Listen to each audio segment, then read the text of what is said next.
সক্রিয় মৌসুমি অক্ষরেখা, নিচু এলাকায় প্লাবনের সম্ভাবনা। নিম্নচাপ দক্ষিণে অতি ভারী বৃষ্টি, সক্রিয় মৌসুমি অক্ষরেখা, সেই সঙ্গে গাঙ্গেয় পশ্চিমবঙ্গের উপর বিস্তৃত নিম্নচাপ জোড়া ফলায় দক্ষিণবঙ্গে টানা বর্ষণ চলছে। ভারী থেকে অতি ভারী বৃষ্টিতে প্লাবিত হতে পারে দক্ষিণবঙ্গের কিছু কিছু নিচু জায়গা। বর্ষণের জ্বরে দৃশ্যমানতা কমতে পারে বলে সতর্ক করেছে আলিপুর আবহাওয়া দপ্তর। বৃহস্পতিবার আবহাওয়া দপ্তরের অফিসিয়াল সোমনাথ দত্ত জানান, দক্ষিণবঙ্গে বৃষ্টি আরও বাড়বে। কিছু এলাকায় অতি ভারী বৃষ্টির সম্ভাবনা রয়েছে। বৃষ্টির ঝড়ে দৃশ্যমানতা কমতে পারে, ফলে যানবাহনের সমস্যা হতে পারে এবং নিচু এলাকায় প্লাবনের সম্ভাবনাও থাকবে। এদিন সকাল থেকে কলকাতা সহ দক্ষিণবঙ্গের সব জেলাতেই টানা বৃষ্টি চলে। এই বৃষ্টি চলবে আগামী শনিবার পর্যন্ত। উত্তরবঙ্গেও দুর্যোগ অব্যাহত থাকবে। জুনে বর্ষা ঢুকলে দক্ষিণবঙ্গের বৃষ্টিপাতের পরিমাণ খুব কম। জুলাই মাসে ভরা বর্ষাও বৃষ্টিপাতের কোনো হয়নি। দুর্যোগের হাত ধরে অগাস্টের শুরুতে সেই ঘাটতি কিছুটা মিটতে পারে বলে আশাবাদী আবহাওয়া অফিস। এদিকে প্রবল বৃষ্টিতে পাহাড়ে ফের ধস নামে।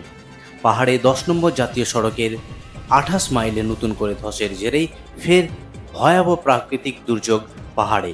দুর্যোগে সিকিমের সঙ্গে বাংলার লাইফলাইনও বন্ধ হয়ে গেছে। হাওয়া অফিস জানিয়েছে, উত্তরবঙ্গে বৃষ্টির ইনিংস চালু থাকবে। দার্জিলিং, জলপাইগুড়ি, আলিপুরদুয়ার, কোচবিহার, 2 দিনাজপুরে প্রবল বৃষ্টি চলবে। কালিম্পংয়ে ভারী বৃষ্টির সম্ভাবনা রয়েছে। রবিবার পর্যন্ত পাহাড়ে বৃষ্টির পূর্বাভাস দিয়েছে আলিপুর আবহাওয়া দপ্তর।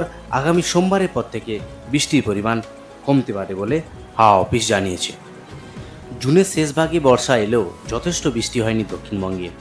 যতদিন গড়িয়েছে ঘাটতি বেড়েছে। অন্যদিকে ভেসে গিয়েছে উত্তরবঙ্গের কয়েকটি জেলা। কিন্তু রাজ্যে সার্বিকভাবে বৃষ্টির ঘাটতি বেড়েই গিয়েছে। কিন্তু এই সাইক্লোনিক সার্কুলেশনের হাত ধরে গতকাল থেকে দক্ষিণবঙ্গের বুকে যে বৃষ্টি শুরু হয়েছে, তাতে করে দেখা যাচ্ছে একদিনের বৃষ্টিতে সেই ঘাটতি অনেকটাই কমে গিয়েছে।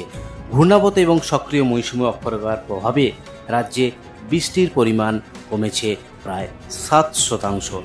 কলকাতায় একদিনে বৃষ্টির পরিমাণ কমেছে প্রায় 5%।